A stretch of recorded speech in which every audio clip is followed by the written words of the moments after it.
Good afternoon and welcome to Managing Your Online Reputation. I'm Dante. I'll be taking care of this particular one. Just updating my microphone to make sure everything comes through just the way it's meant to be. My speakers and microphone all seem to have reset themselves without my permission. Now the Q&A and the chat is both open. So if you've got any questions at all you'd like to put in there, please put them in there as we're going along.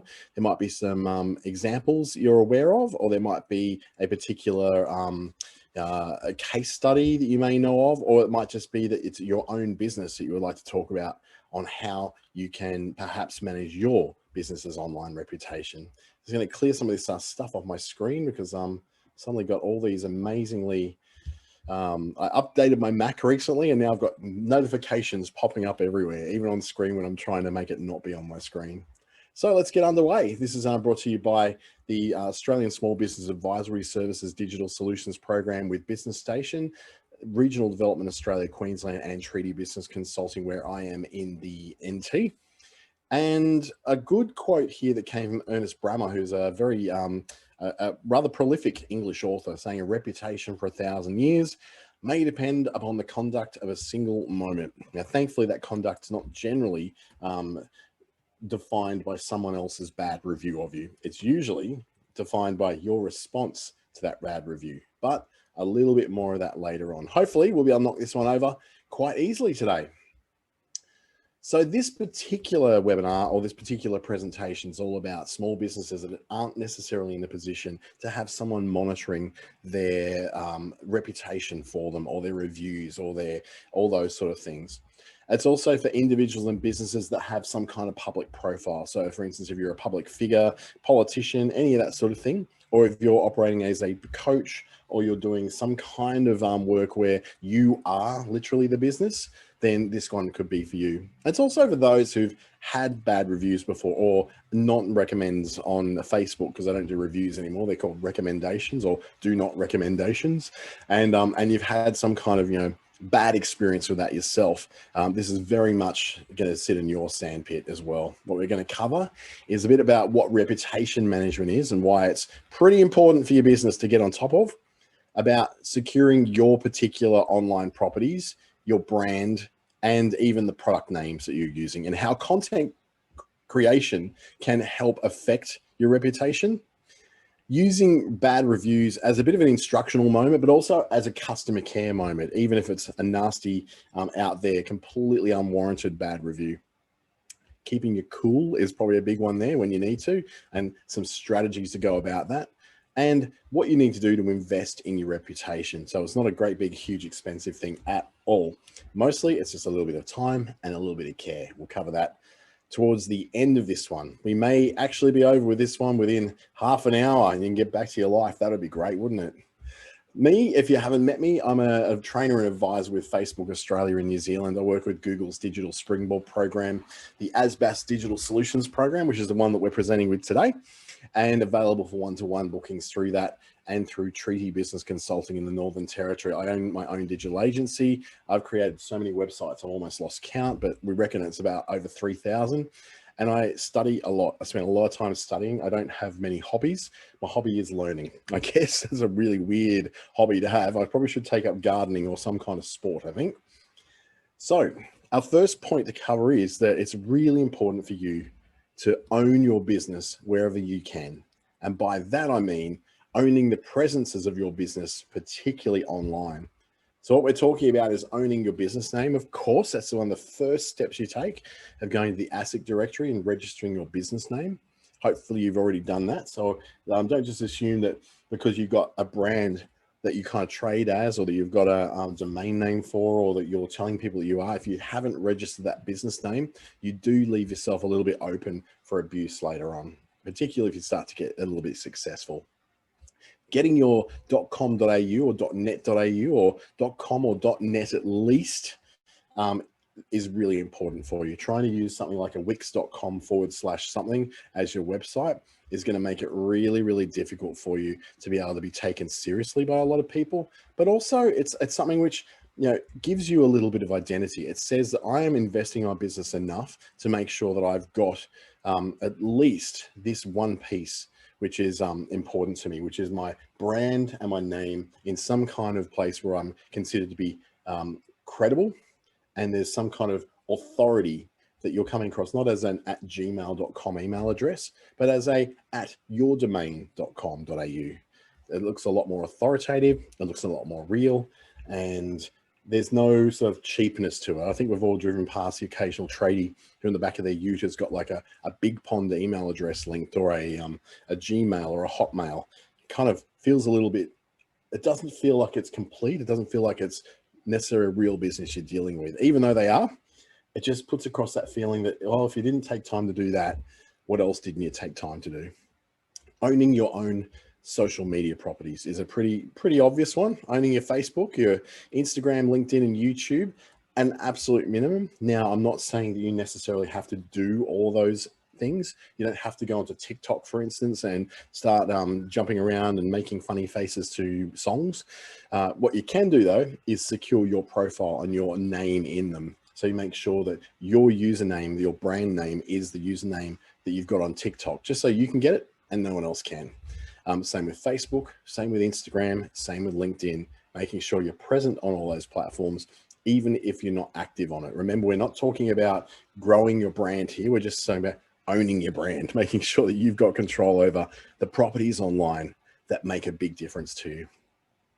And then we also consider you being present on several other things. So Twitter, Pinterest, TikTok, Snapchat, making sure that you've at least secured those usernames as your business so that you can then operate on them if you choose to later, but more importantly, so that no one else can come in and cut your grass on you.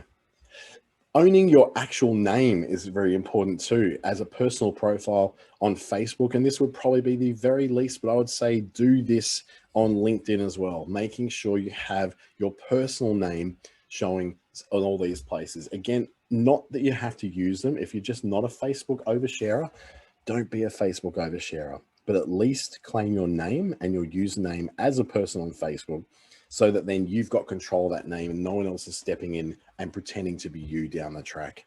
I would say with Google as well, probably try and get a Gmail address that is as close as possible to your name or to your brand name, or both.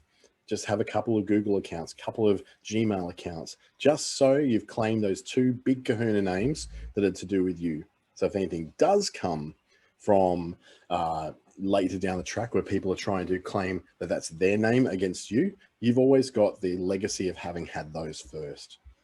So that's owning your business everywhere. I'd say then we move on to making sure you're at least consistently active on social media as a business in the absolute minimum. Now, we're not talking about social media strategy here. We're not talking about marketing your business. We're just talking about protecting the credibility of your business by doing at least the bare minimum to make sure that you are taken as a serious person online, and that other people don't come in over the top of you or beneath you and try and steal your brand on those platforms. So we talk about getting and keeping momentum, which is pretty much keeping you on top of searches for your business. Now, this is not just for your location on Google My Business, and not just for your website even. It can count even when we're talking about the search results that come up when someone searches for the name of your business, being often a LinkedIn profile or a company name or an Instagram profile or a Facebook business page. All those places can come up very much in those first 5, 6, 7, 10, 20 things showing that your business is in there. What you would like to do is make sure that every one of those results that comes up for your business name is something you do have control of. It is something that you do actually own. And to be active on them doesn't mean necessarily you have to post every day or 3 times a day.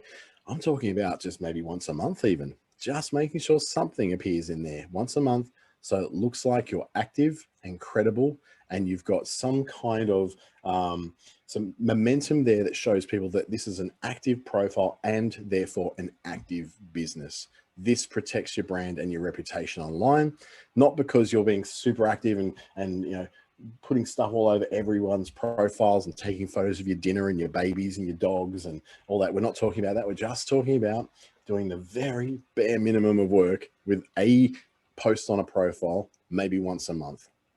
Now, this also keeps people who are looking for you finding you in the search results of things like Facebook, seeing your particular profile or business page in the search results on Facebook over others who may be trying to copy you, maybe trying to pretend to be you, or perhaps even if they're trying to, if they're just someone with the same name as you or the same business name as you.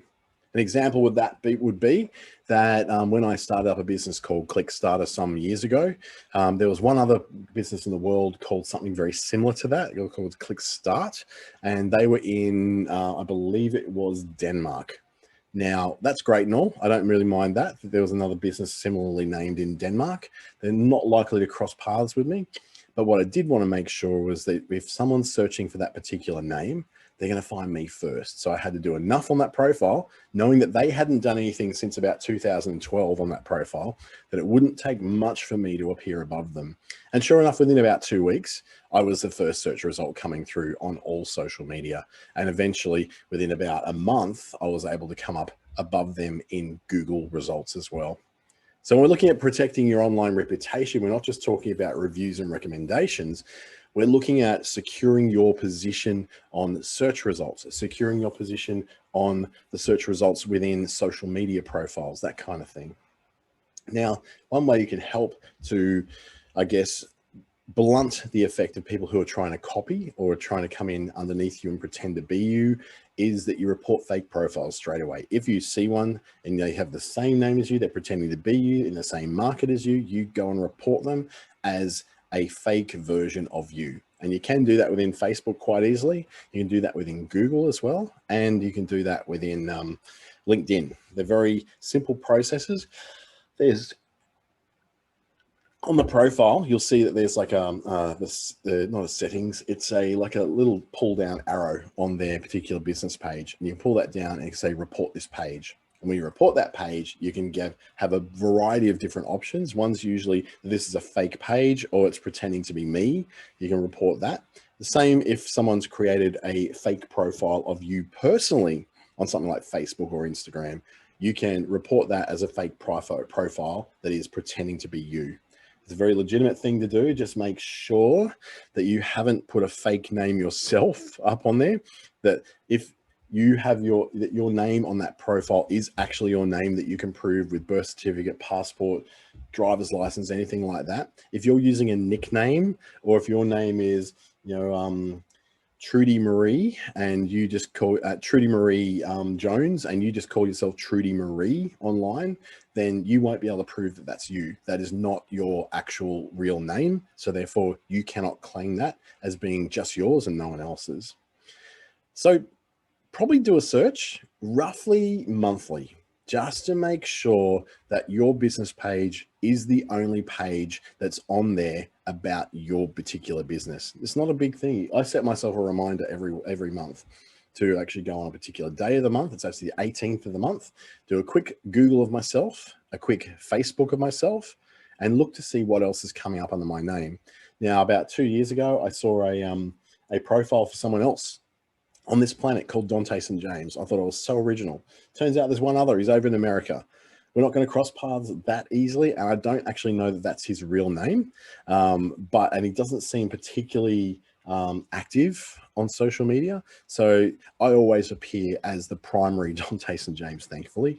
Also in Google, even in America, I come up as the primary one of my name. Now I've got a very unique name, so I can expect that would happen. But if you have a name that's common amongst 10, 15, 20, 100 different people, then that might be a little bit more difficult. But it's very important for you to know that if you get fake profiles pretending to be you or pretending to be your business when you're in somewhere like Facebook or LinkedIn, then you have a right to report that. Just be aware that you may be asked to prove that you are the real one and the correct one. The algorithm isn't just going to go, well, yeah, I've been on this for 8 years as this and I've never changed and this person's come up lately. It's going to assume that you're both claiming the same thing to be the correct one. And it will then look for an actual real world proof of that, which will be for you to upload through as requested from Facebook directly. They will give you a page to go through and present your ID to them. And it will be very much a Facebook page. It's not going to be a really weird page that you go off to like you do when you do those strange little strange little polls and those like what Game of Thrones character are you kind of things. It's not going to be like that. It's going to be a legitimate Facebook page that does this.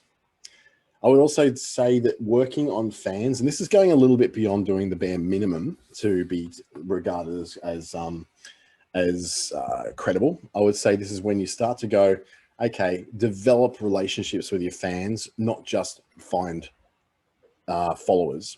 So the difference between a follower and a fan, or a like and a fan, is that someone who's just liked your page could be your friends, it could be your partner, could be mum, could be customers and all that. But a fan is someone who actively sticks up for you. They're someone who actively loves what you do. They are a fan because it's short for fanatic. They're fanatical about you and your product. They're fanatical about what you do. Now, you might think, oh, like I've got a really boring business. I don't think anyone's going to become a fan of my business necessarily. But you would be surprised. There's people, like I've had coaching sessions where I've created fans out of those. And those fans are the kind of people that if someone comes and says something nasty about you in a review, a recommendation, a Google review, a Facebook post, a LinkedIn post, a Twitter post, they're the kind of people who come and stand behind you and say, this came back from a search. I didn't ask you to answer that, Google. Sorry about that. It decided it was going to ask all about it. So yes, it's one of those things where if you've got fans sticking up for you and they're actually coming up and saying, yes, this is not right. This is not what this person is like. This is not what this business is like.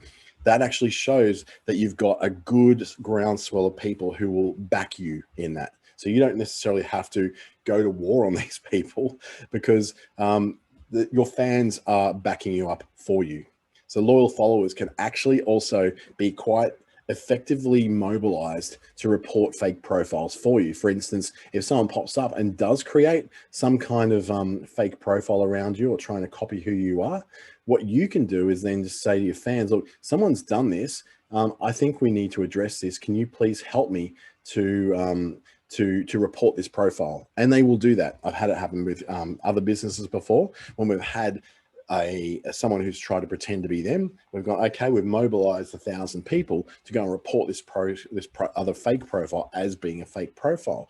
And it does at least shut them down. Now, the offset of that could be that it might shut you down too, as they work out which one's the real one and which one's not. More likely to happen with a profile, less likely to happen with a business page. So that's another area of working on your reputation online you may not have thought about. Now we'll watch out for your brand names and your product names. So this is where we go, okay, look at social media, look at eBay, Amazon, Etsy, any of those marketplaces like that, and do a bit of a search to see if somebody is operating as the same name as your business in those marketplaces. Now, if they're operating as the same name as your business and you've got a business name which isn't necessarily tied to your name, it may be tied to what you do rather than your actual name, then you would find that it's probably a little harder for you to make a claim against an Amazon seller or an eBay seller who's using that brand name, unless you have things like trademarks, which are a whole other thing. We're doing a trademark session next week, which is all about how to protect your brand through legal means. In this case, you just do a search to make sure no one's doing it, or if they are, you at least keep an eye on what they're doing. Now, quite often a brand name might be the same as yours, but they're doing a very different thing. You may be doing personal coaching and nutrition plans, whereas a person online may be selling supplements. They may be very similar kinds of things, but it's not immediately obvious that you are the same company doing the same thing. That's probably at the least toxic level. At the most toxic level is someone has taken your name of you personally and is selling under your name on something like eBay, Amazon, and doing a copycat version of your service or your product. That's when you can go to town on them and start reporting that as being a copyright violation, as pretending to be someone that they're not. A little harder when you're not on those platforms yourself. So to report someone else on eBay, if you're not on there yourself as a seller, can be a little bit harder. In the same vein, it can be a little harder when you're not on Amazon and you're trying to report an Amazon seller pretending to be you. So bearing in mind that Amazon and eBay want to make money. So they might not be necessarily in the business of protecting your brand. That's your job to do that. So again, do a monthly search on Google, Amazon, eBay, making sure that nobody else is doing your stuff. Now, if you're a service as opposed to a product, Google will probably be enough. But if your brand name is a product, such as, let's just say, Cloud Juice is your bottled water brand that you have made yourself. If you want to go on and search that in Google to make sure that no one else is kind of getting any momentum under that name elsewhere on the internet, go onto Amazon, go onto eBay, go onto anywhere where these things tend to be sold on marketplaces, just to make sure that the Cloud Juice name is protected. Now, Cloud Juice actually is a brand of water, I think, I want to say out of a Southeast Asian country or maybe even China. So yeah, there's that's probably a bad example, but you insert your name of your particular business or brand in there, or even your products and services. For example, you're selling cosmetics. You have a foundation shade, which is called mahogany chocolate. I'm just making up names now. And it's very well known that you're the only person in the world who sells mahogany chocolate shade of foundation. Then it's important for you to realize when other people decide to use that as a particular color shade or name of product. So there'll be, say, for instance, if your name of your cosmetics brand is Natural Cover and you've got Natural Cover Mahogany Chocolate Foundation, then you want people, when they're searching for that, to find you, not to find other people. So you've got something to claim only if you've trademarked that particular name or that color or that particular product name. So protecting your reputation in that sense means just making sure that you're on top of who's doing what. And if some people have, taken on your mahogany chocolate name and there's 30 different places that have done it, it may be one of those things where you go, maybe I need to rename that thing because I'm not moving that many of these units of this mahogany chocolate foundation. So it wouldn't hurt the world if I just named it to something else. Just so when someone's searching for your particular product name, you want them to find you, not every other person who's selling an inferior product or a different product. That renaming thing is very, very simple to do in something like an online store, or even your plans that you've got, your coaching plans, your nutrition plans, your steps to success plans. Any of those things can be very easily renamed by you. They cannot be claimed as unique and owned by you names just because someone else starts it up and you don't have a trademark with that. Hope that's clear. So yeah, protect your brand names, protect your product and service names, but not to the point where you're going and taking on the world and trying to claim that you are the only person ever allowed to use those. The only way you can do that is you hold both Australian trademarks and international trademarks, even in places like China. China does not recognize worldwide trademarks unless you have actually paid to trademark that name in China. So just because you've trademarked it here does not mean that it's trademarked elsewhere in the world. I would say then it's time to protect your people and their reputation as well. So you can have your people have very clear profiles, something that's on maybe if you've got staff members and you want to make sure that your most important people have profiles that suit, being your employee. Now, it doesn't mean you can have a social media property that has some archaic idea that you have control over everything that person says or does online. If they do bring your business into disrepute, there are industrial relations court cases that have set a precedent that says they can be actually charged and sued civilly as well as bringing disrepute to your brand because it's so well known that they're part of that. So for instance, I'm wearing a treaty shirt right now. If I was to act in such a way which was going to undermine treaty or to say nasty things about treaty, they would have a right to be able to take me to court over that because I'm disparaging their name. So likewise with you, you do have that right, absolutely. But what you're better off doing is approaching it gently. And it's as a suggestion for people to say, hey, you know how like lots of people in town know you work for us? Well, it's just worth, you take a look at like some of the stuff you're doing on Facebook. Just, I'm not telling you not to do it. I'm just saying maybe just restrict that just to your closest friends so that the rest of the world can't see it. Because at the moment, a lot of people are seeing you act like that. That's a much more friendly way of doing it than some draconian policy that comes down the line. Now, governments and big corporations will have those policies because, let's face it, they've got too many staff to manage, and it's very hard for them to act in such a way that's personalized one-on-one in a conversation with all those staff. You're a small business. Chances are, if you've got an employee at all, you only got one or two. So it's much easier for you to have those kind of conversations with them. LinkedIn is a very important one for you because that's where businesses look at businesses. Facebook also important because that's where consumers look at businesses.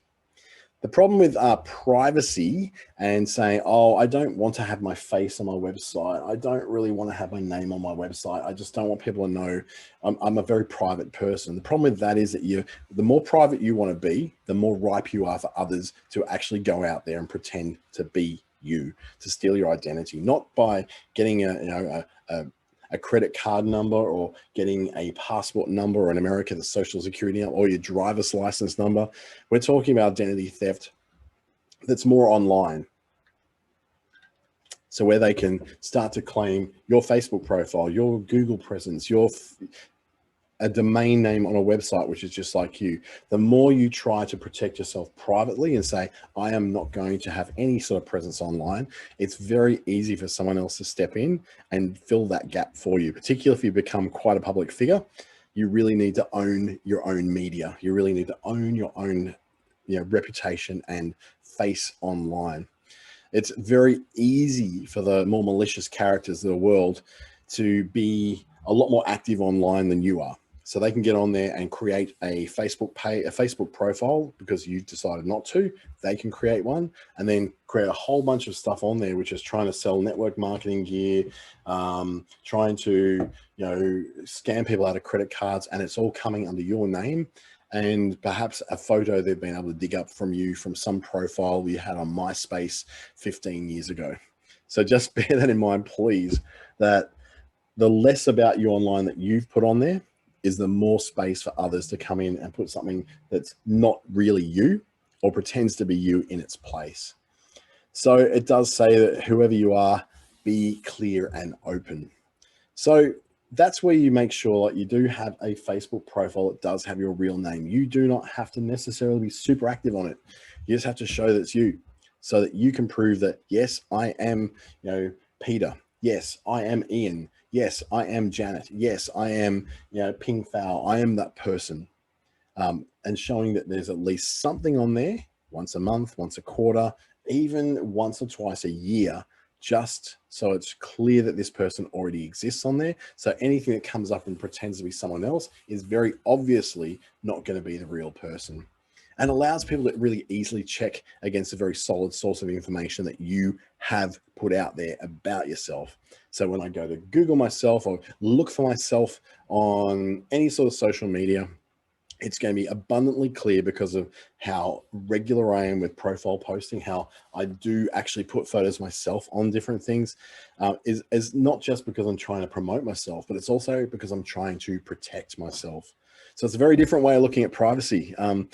There's a lot of us who would rather not be that active on social media, but being active on social media in a very measured and a very careful way can actually help with your privacy. It means you've got a very clear and very easy to spot, reputable, credible place of yourself on social media without you having to share every dinner you've had and every holiday you go on and every photo of your puppy and every photo of your kids or your grandkids. That's not necessary. You don't have to be there. Just realize that in business, it's very, very advantageous for you to have some kind of legitimate presence of your own on things like social media. And then we look at listening and monitoring. This is the very active part of this, where you're going to ensure that things are as they should be each month. And I really do think that you should take a look each month. Just Google yourself. Google your business's name. Google your product names. Google the variations just to see what's going on out there. If for no other reason, it's just for you to check in on the competition. If someone's trying to do something similar to you, you'll be able to spot it really, really soon. And then go onto the marketplaces like your eBays, your Amazons, your Alibabas, your AliExpress, any of those sort of, Etsy, any of those marketplaces where lots of people sell stuff. And then look at social media too. Just search for yourself on social media, see what comes up.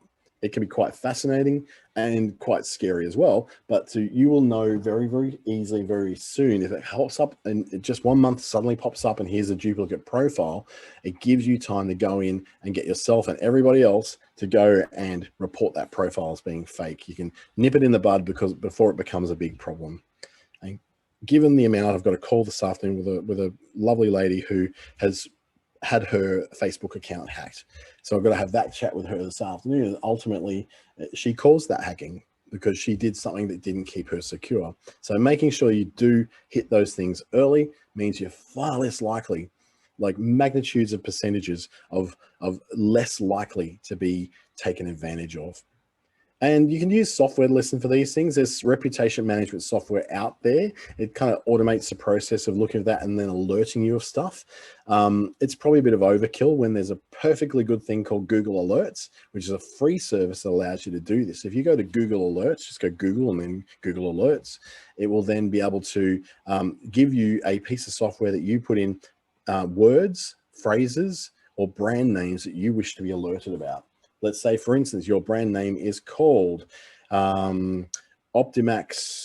Optometrists, and you want to make sure that you know what people are saying about you in all corners of the web. You can set a Google alert to monitor any mentions of that name of Optimax Optometrists. Here's a result from the web. Stop talking, Google.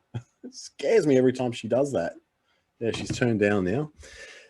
So making sure you do that allows you. Now I've got about 30 different things that I have Google Alerts listening for, and they will come in and give me an update when they do have an alert about that. Now, some things come into me every morning and alert me about particular things that are being talked about, but things like my brand names that I have or my business names that I have, that will alert me just a little bit, just maybe once every 30 days, depending on when some kind of mention comes up in there. And also have a listen when you go to networking events. If you're ever going to, BNI chapters or any sort of like tourism gatherings or business networking events at, say, chambers of commerce, any of those sort of things, listen for how people are talking about your business. So if you it's a little thing I do, and it sounds probably a little bit paranoid, to be honest, but if I have a conversation with someone for the first time and I introduce myself, where I'm from, I got a very solid little thing. I go, my name is, this is my business. You know how this problem exists? Well, we address this problem by doing this. And ultimately the client we're looking for is someone like this. I've got a very solid pitch and spiel I go through every time I meet someone in business. What you do after you've met people like that, you don't wander to the other side of the room to get away from them. What you do is you stay nearby just to hear what people say about you. And that's a very valuable way of understanding what people actually truly do think of your business. So they go, you might do that, and you stay nearby enough just within earshot to hear someone else walk over them and say, oh, I saw you just met Dante. Did you know blah, blah, blah, blah, blah, blah, blah. And next thing you know that there's actually a problem out there. Now, it doesn't mean you have to go and have a massive confrontation with that person. It just means that you're aware that there's something going on out there, and that's something you can then take control of the narrative of. Finally, handling those bad reviews and complaints. This is the big kahuna, really, isn't it? How do we cope with people who complain about us on Google and Facebook and whatnot? First of all, I would say read the review thoroughly, take a break, walk away for 5 minutes, cool your jets, because you're not going to feel great about it. Do not respond immediately. The last thing you need to do is respond straight away. In fact, it is completely practical for you to not respond for 24 hours. The reality is that not that many people are going to see it, and you're going to be in a much better position later on to have a read of it. But before you do respond, get someone else you know and trust to read it and repeat to you what they understood as being the problem. Quite often when there's written text, it can be a little bit hard to pick things up. I had a situation a little bit earlier today that I communicated in probably not the best way for a particular issue that came up. And that all saying, it's like, it could have been read that I was coming in very hot. My jets were very hot and I was very offended or upset about something, which I wasn't. So what happened, I read that and then people didn't respond to it straight away in this chat channel. And I reread it myself and went, oh, actually, that came in a lot hotter than I was really trying to express it. So I actually said that straight away. It's like, oh, that was actually a lot more harsh than I was actually really meaning it to be. I'm sorry about that. Just to let them know that, oh, it's okay to comment on that. So quite often what you do is you get someone else to read it first, because they may read something different than you do. They may have interpreted it very, very differently to what you do. And because they're also not as close to the problem as you are, it's not their business, it's not their particular job, it's not them that's being complained about, then, I'm getting a very sore throat today. Someone else they may read something into it that you didn't. Now, once you've done that, carefully put together a reply. Now, the key is here that you always have to respond in some way, shape, or form, but you always have to respond very calmly, very factually, and ultimately out of a place of caring for your business. Going in with your jets hot and responding and swearing and carrying on and defending isn't going to make anyone look bad except for you. The original poster is not going to be the one who looks bad from this. When you write a response, write it, then edit it, then read it, and then maybe edit it again, just to make sure that it's not coming across as you being super defensive or super, trying to beat them on facts.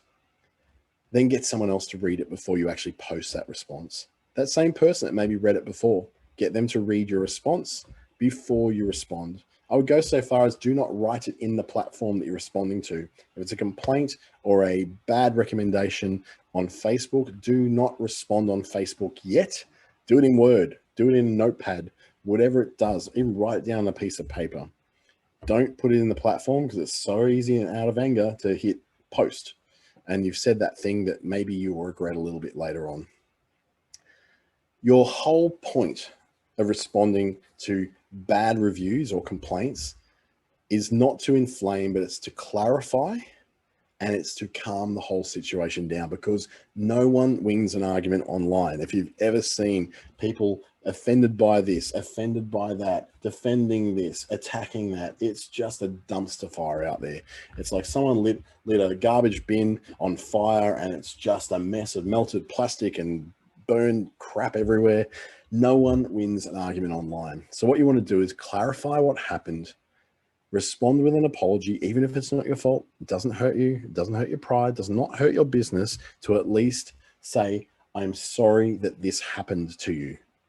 Or I'm sorry that you feel like you had a bad experience. You're just responding with facts. You're saying, you feel like you've had a bad experience. I acknowledge that. I'm sorry you feel that way.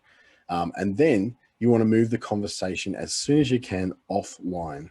So once you do all the calm stuff, if they want to go ballistic to you over email or over the phone, or you want to go to ballistic to them, at least the broader public's not seeing it. Just beware though, that the same person who complained about you online, who if they got a calm response online and then had a terrible experience with you on the phone, they're going to go and trash you even worse online elsewhere. So trying to keep the good stuff online, the positive stuff online, the factual stuff online. I've failed at that myself sometimes, but trying to keep the juicy bits, the personal bits, the in-depth bits offline in a personal message, in a text message, on a phone call, in person, or on an email will save you a whole lot of bad reputation. Remembering that it's never the person posting who looks bad when a business gets defensive. It's always the business that's going to look bad. So you might say, well, I can't win. Yeah, you can. You win just by being very calm, very factual, and very, very measured in your response and offering to take the conversation offline somewhere. So I hope that's clear. So there's tons of case studies and examples I can give for this. A particular one would be a story. And I'm just going to stop sharing that screen so you can, hey, I'm here. The case would be where someone complained about one of my business names. They said basically that, oh, we're all talk and we're all froth and bubble. We don't deliver. We never return calls and all that. And you know what? We actually treated that customer pretty poorly at the time. So I could have just gone, oh, you're a dickhead, mate. Look at your own workshop. Your workshop's a mess. It's absolutely disgusting. I don't know how anyone walks in there. I see you glaring at women as they walk past. You're a disgusting misogynist. I could have responded like that. I wanted to. But what I did, thankfully, my employee at the time, he just said, mate, just step away from it for a while. you're not in a place to respond to this. And I'm glad I didn't, because I could have had started a complaint war. No one wins that. That whole garbage in fire thing, it's true. So I walked away and considered, what really am I losing here? One bad review on a Google profile against 36 good ones. Ultimately, it dropped me down from being a 5-star rating to a 4.9 star.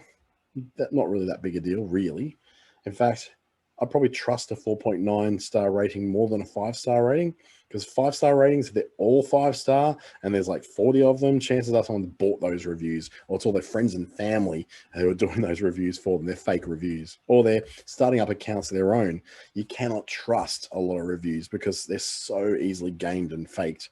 So we look at that as a possibility of being a chance to actually say to this guy, you know what, I'm sorry you had this experience. We don't like to treat people this way, and we'll admit to you that we didn't do the right thing in this particular occasion.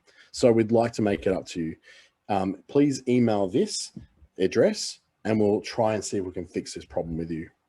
So he's had his say. He's got his heat has gone.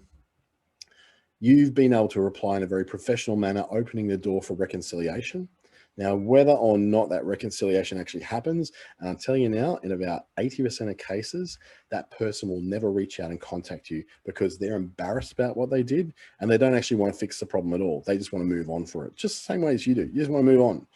Well, they want to move on too, so they won't follow it up. You won't have any awkward conversations, but occasionally you'll get one who either wants to have a bit more of a rant, or they're actually keen on discussing some kind of resolution to the problem. So you've got the chance to do that in a forum that isn't a public forum, in a forum that you've got some control over, and it keeps your reputation fairly intact. Now, you cannot remove a bad review on Google.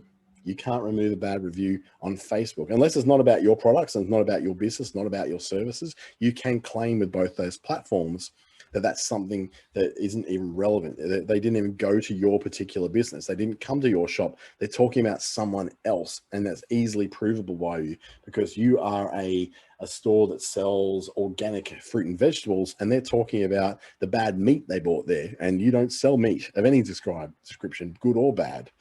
So you've got an opportunity there to do something that adds a good point to your reputation. One thing I'll say about Google is that when it comes to their reviews, that any sort of review, good or bad, is actually kind of a good thing for you because it gives Google a data point. It says this business is real and alive. That's one point. Was it a good review? That's a second point. Was it a bad review? Take away 1 point. You still got a point. Have you responded to that? So if you've got a good review, 2 points, and you respond to that good review, that's a third point. If a discussion ensues where other people are saying, oh yeah, this is good, I agree, there's 4 points for you. But if you get a bad review and you respond to it, you've got 1 point, you still got 2 points. If it goes into a back and forth that's and Google's algorithms can absolutely read whether something is aggressive or not. If it becomes a conversation, it becomes something like a bit of a community consultation there, you could have those 4 points as well, turning a bad review into good data points about your business, helping your ranking in the Google search engine to rise up that little bit higher, that little bit higher, that little bit higher. So there's a possibility there for you to go, hey, you know what? I have some control over my reputation online. It may feel like you have none, but you do have some. But it's important to exercise that control you've got, making sure you own your properties online, making sure you own your name and your business name, not just in registries, but also online, making sure you secure your username across different social media and the web, and making sure you check in maybe every month. Set yourself a date, make it the 18th of every month. Even if it's a Sunday, just do it. Just check in there. Just Google yourself. But just to be aware that one day you will wake up and you find that something's not right there and you have to do something about it. And that's when you get onto an ASBAS Digital Solutions consultant like myself or many others of us, or ask someone who's really in the know about this sort of stuff, what they would do in this situation. There's plenty of help out there. You can Google this sort of information, and the platforms have lots of help files that will help you out with that stuff as well. So thank you so much for joining us this afternoon. If you've got any questions, please direct them through to Dante, D-A-N-T-E, at treaty, Treeti.com.au, and I'll be more than happy to enter into a conversation with you about that. Thank you again. Have a great week, and I'll hopefully see some of you at the upcoming webinars we're doing for the rest of the week. I've got something on every day this week. So I'm busy delivering all these seminars and webinars, and they're all free. So I hope to see you at some of them again soon. Thank you and good afternoon.